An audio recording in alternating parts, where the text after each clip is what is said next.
Welcome to the back of my Nissan 300Zx twin turbo.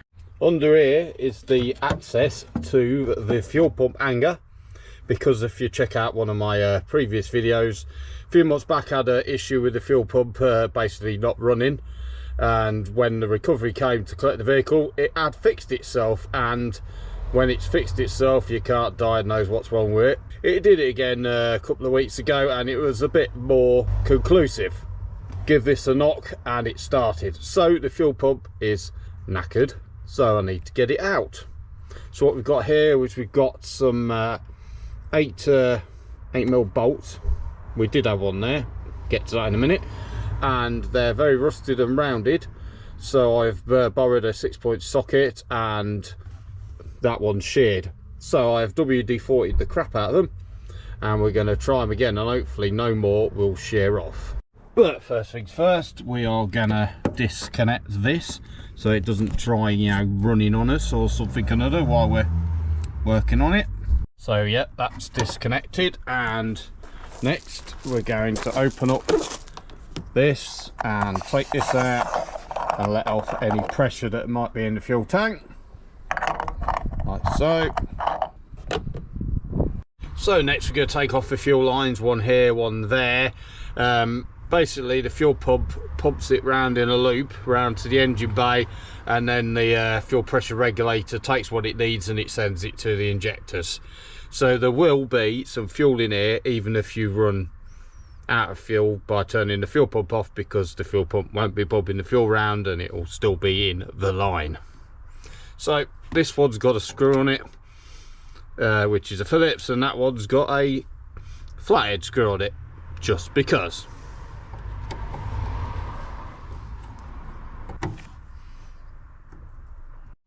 So just before we take the fuel lines off, although there shouldn't be any pressure in there, I have found these really old shitty goggles just in case, and a rag just in case.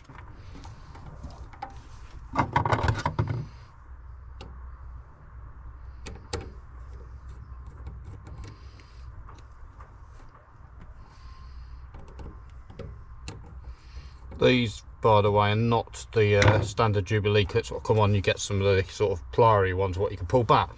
So this has obviously been opened up before. Yep, there'll be some fuel in there.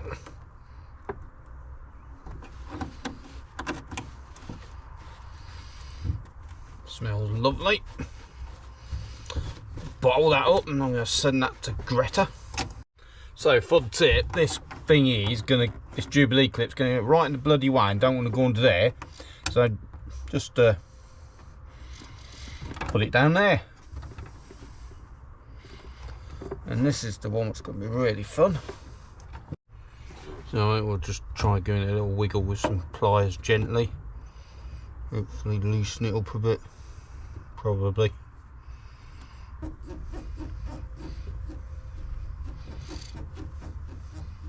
Yeah, that is not helping one bit.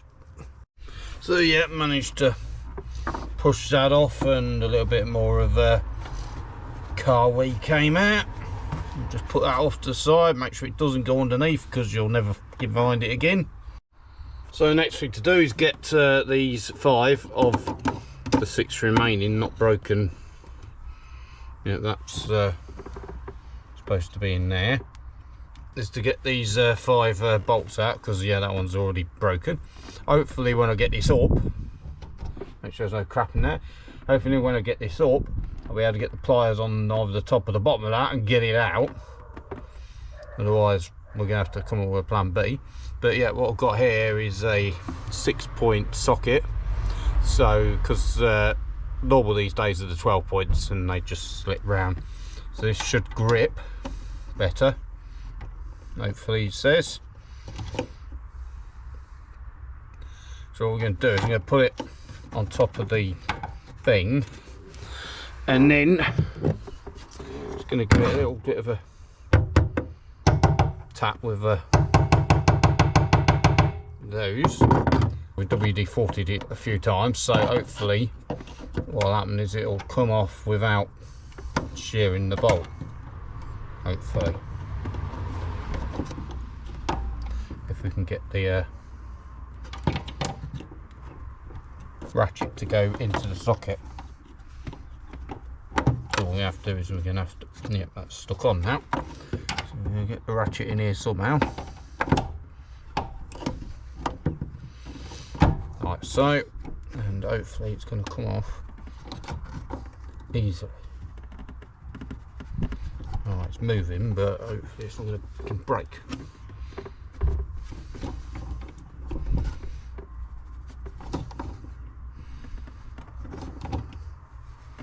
I don't know if that's turning or breaking.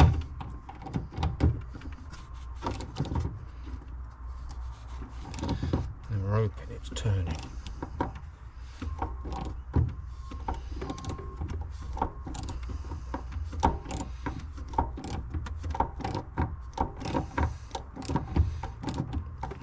Loose, so that's good.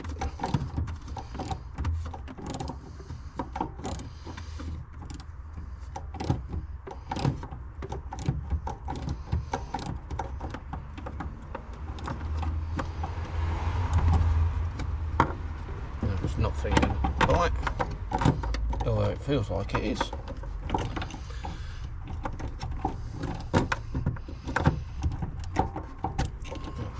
That is. Yes, we've got one out without breaking it, although it is stuck in the socket. So I'm not kidding you, I've had to make a tool to get the bolt out of the socket. So basically the socket's there in the vise, screwdriver through the socket, give it a whack, and yep, bolt's there. No idea where that bolt's gone, and well, I was hoping to keep that bolt so I could go and get some new ones.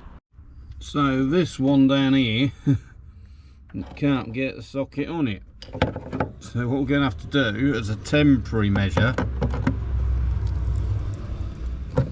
is this.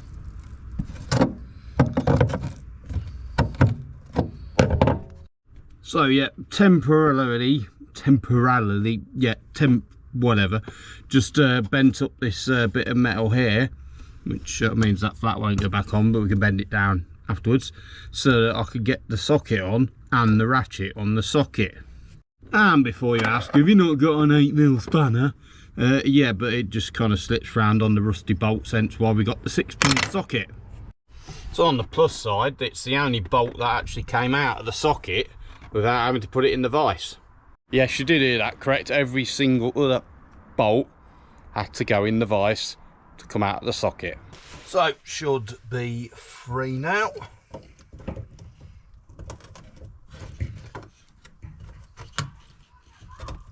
So just got to do some manoeuvring to work out, get the bloody thing out.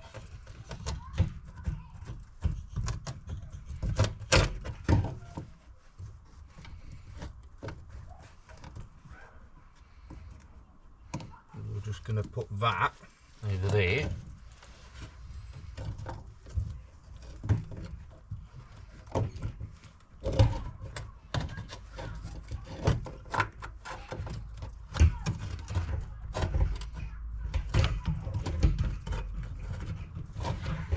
So you might watch a lot of YouTube videos and this looks simple. They're lying.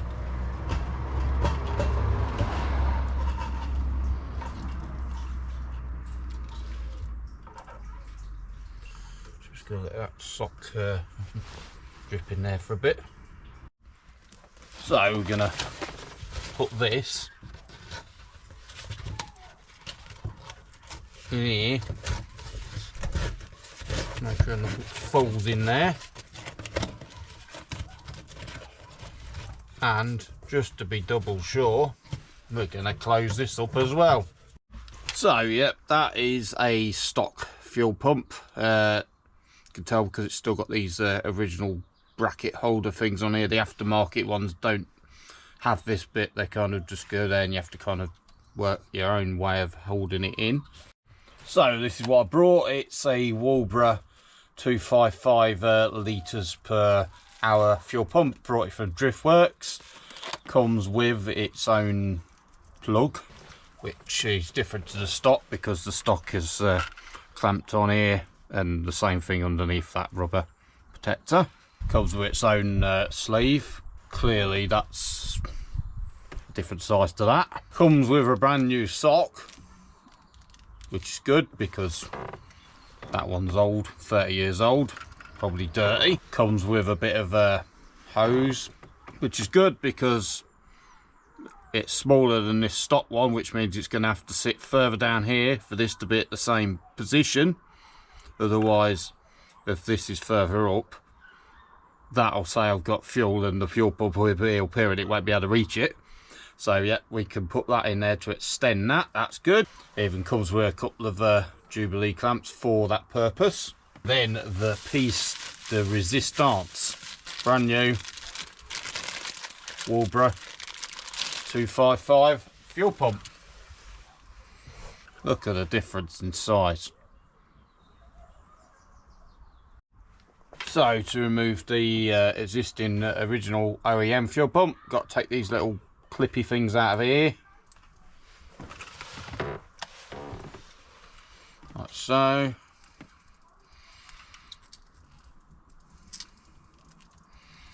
And like so. So what I need to do now is find a pair of pliers, crimp that round so that I can take it off this little hose here. But just before we do that, it's probably a good idea to disconnect the power line. So we've got the earth on that side, it's a screw terminal, and on this side, if we pull up this little rubber thing, yep, it's going to be the same. 2 screws. What I've been in 30 years. So let's see what happens. Yep. As suspected. So, yep, the screw's not coming out. However, they do have bolts on them as well. And it's a 7mm. Strange, but there you go. Just going to break them off with the socket. Well, not break them off, but you know what I mean. Hopefully they'll come out with the screwdriver now. Yep.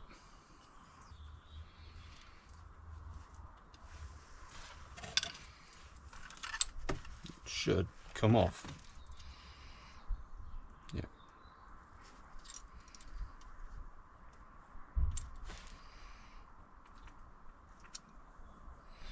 So yeah, it's got like little ring on there and some other kind of fancy whatever round it as well. Whatever that's for, don't know. I'm going to put that over there safe though. And then the live.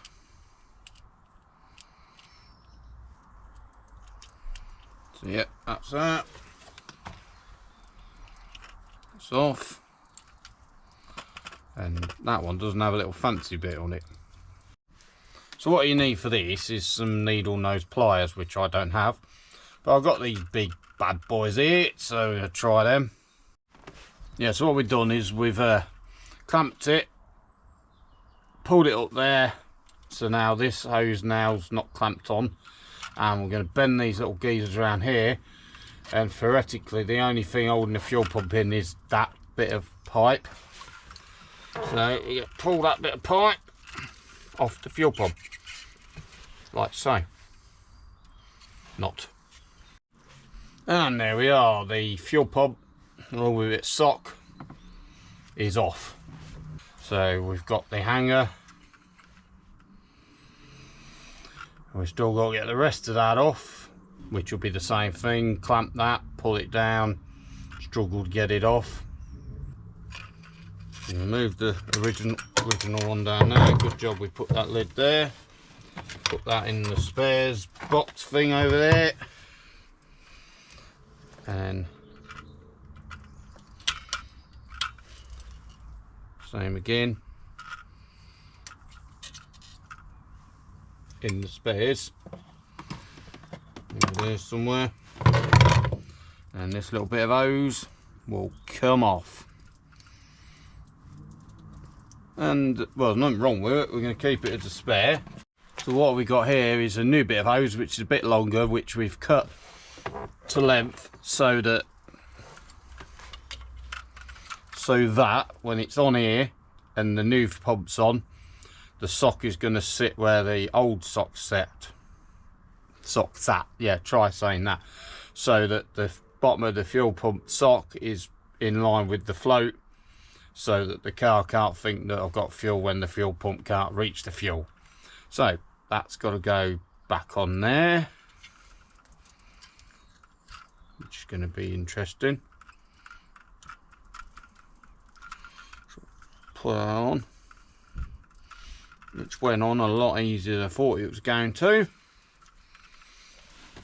And we're going to move our little clip, same thing, pliers, whatever, wrong type of pliers, but you know, pliers. Move that. Yep, we move that up to there, so that's clamped on. So next we have the new fuel pump. There's a little red cap thing here what protects that, so we're just gonna take that off somehow.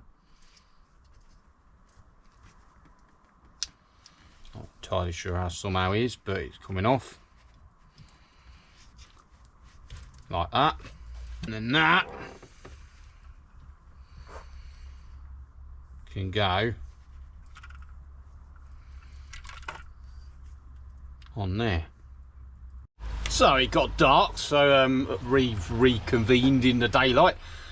This fuel pump here is smaller and narrower than the existing fuel pump, and it has to sit lower so that the sock sits level with that. So I thought that I wouldn't be able to use the rubber surround what goes on the other fuel pump, because it'll obviously be too fat for this one, and it also will be here instead of here, so it won't line up with his brackets. So what the plan was is to get some metal and make some more brackets, put them down here like that, and then put a big clamp round there. However, thinking about it, the rubber is actually similar in diameter to this fuel pump with this rubber on, and well, basically it's here, and I took it off the old fuel pump, which, yeah, that's the story in itself, because it's got these lips here, so it's really hard to get off, but I've got it off there. And the plan is I'm gonna mount it overlapping like so, and then this metal clamp what was there, I'm gonna move that down to there and clamp this over that, slightly raised up, still be able to get to the connector from the top, and that will sit in there. And that means we'll be able to use all the OEM parts without having to make any special extra brackets. So first things first, this needs to slide over this, which is going to be fun. So yeah, what I've done is I've slid that slightly overlapped up to there so that it lines up with these. That hardest bit was that last 10mm or so. So what we can do now is we can put these original clips back into here, like so.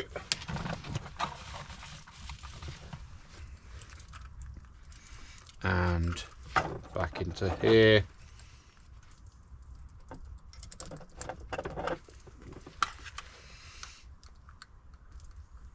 Like so. So that's all in the rubber mount now, mounted in the OEM brackets. I've fitted this on. I had to specifically go out and get a longer bolt for that, because obviously that's got clamp into that, and that's already clamped into where it was originally. And I decided the best course of action for these wires was to solder them onto the original terminals. But I don't do soldering, so I went to see somebody that knows how to do it. So yeah, back to the original problem. This bolt here sheared and it's still in the thread, but I've got 5 here, but obviously there should be 6. Problem I've got is there's nothing to grip onto at the top here, and underneath the bolt doesn't come through. It's basically there's a there's a threaded nut welded on the back, but it's got like a back into it so that nothing comes through to the side. So the only way to deal with that would be to drill it out and to tap it. And if you drill out and tap that, what you drilled out is going to end up in there, which is not good. So I'm going to have to live with 5 bolts for now. In the threads here, there's a load of bits of crap and rust off the old bolts what I took out, and obviously I want to be able to get those bolts in. So what I think I'm going to try is this magnet, and hopefully this is going to pick up anything that's in these threads, what's going to make it awkward to get the bolts in. So yeah, that's picked up a bit of a, yeah, quite a lot of rubbish. So we could go outside of the car. So what we need to do now is to fit this sock, brand new, onto here. So what I need to do is take off this little cap here. Now I did try this earlier, and they've pre-fueled this. They've put a bit of fuel or some kind of lubricant in there. So if I hold it at that angle, it won't all fall out on me. And then the sock, yeah, that's clever. What they've done is they put a little bung in here, stop you getting anything in it. So yeah, the sock will go over that,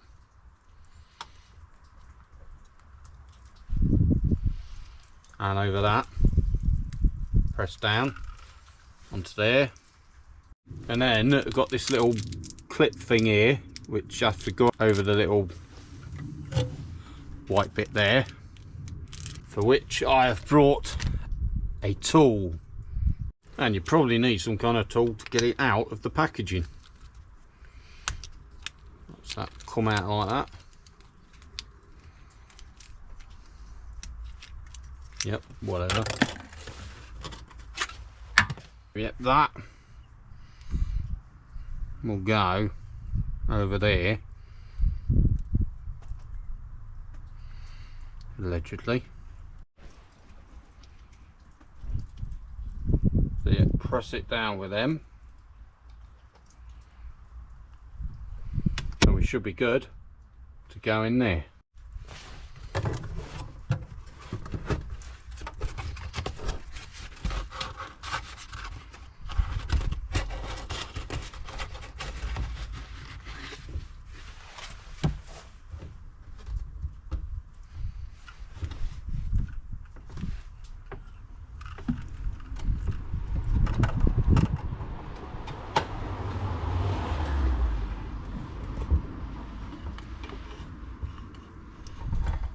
You've got to remember which way it went in once you put it in, that is.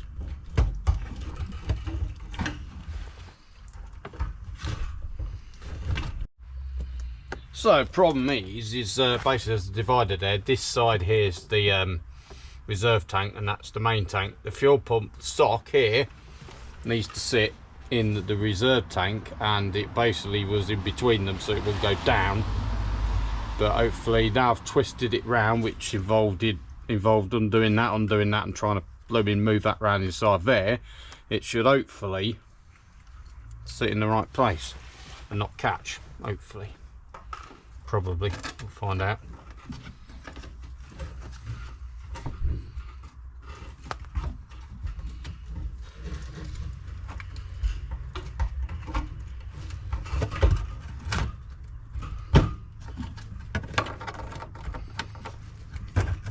So there we are, it is now down flush. I went down the hardware shop, took the old bolt along and said give me something what's similar, and they gave me something, so let's see whether it's the same or not. Hopefully they're going to fit,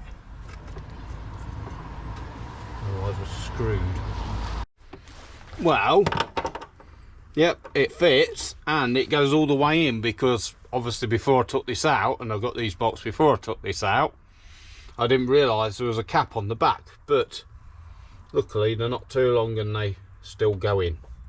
Well, they're all in, apart from that one, because that one's knackered, but it's got 5 on, so it's only there, so it should be sealed. Talk to spec, well, yeah, I spoke to them anyway, especially that one. I might have swore at it. So yeah, fuel line's back on. You know where to go because that was the shorter one and that's further away, longer one. All we've got to do now is plug this back in with the seal in it. Hopefully it's going to go in. And we're going to go and see what happens. No, we're not.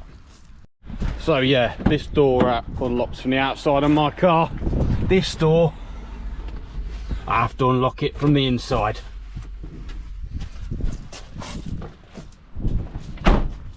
So, take two.